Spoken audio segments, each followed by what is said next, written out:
Apat na sundalo ang nasawi habang isa naman ang sugatan matapos ang naganap na pananambang sa Barangay Lininding, Munay, Lanao del Norte, Biyernes, Enero 23. Kinilala sa ulat ang mga nasawi na sina Staff Sergeant Josito Araya, Sergeant Gilbert Arnoza, Sergeant Junel Calgas at Private Sean Mark Laniton, habang sugatan si Corporal Rolien de la Cruz, kapwa mga tauhan ng Task Unit Tabang na nasa ilalim ng operational control ng 2nd Mechanized Infantry Brigade Philippine Army. Ang mga biktima ay walang dalang baril at hindi naka-uniforme nang sila'y tambangan habang sakay ng kotse at patungo sana sa isang lugar para sa isang non-tactical community service mission.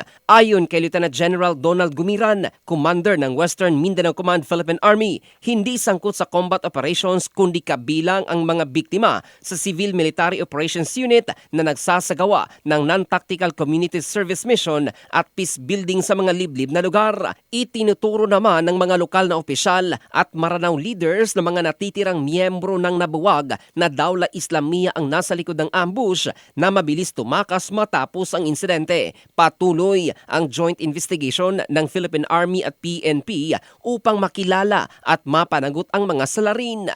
Kinundina ng AFP ang pag-atake at nangakong magbibigay ng sapat na ayuda sa mga naiwang pamilya ng mga nasawing sundalo. Samantala, inilagay na sa alert status ng Philippine Army at Western Mindanao Command ang kanilang mga units sa Lanao del Norte at mga karatig na lugar upang maiwasan ang posibleng mga susunod na pag-atake at mapalakas ang seguridad. Siniguro namang magpapatuloy pa rin ang mga community service at humanitarian mission sa rehiyon, subalit paiigtingin ang koordinasyon sa lokal na pulisya at mga lider ng komunidad upang matiyak ang kaligtasan ng mga tauhan at ng mga sibilyan.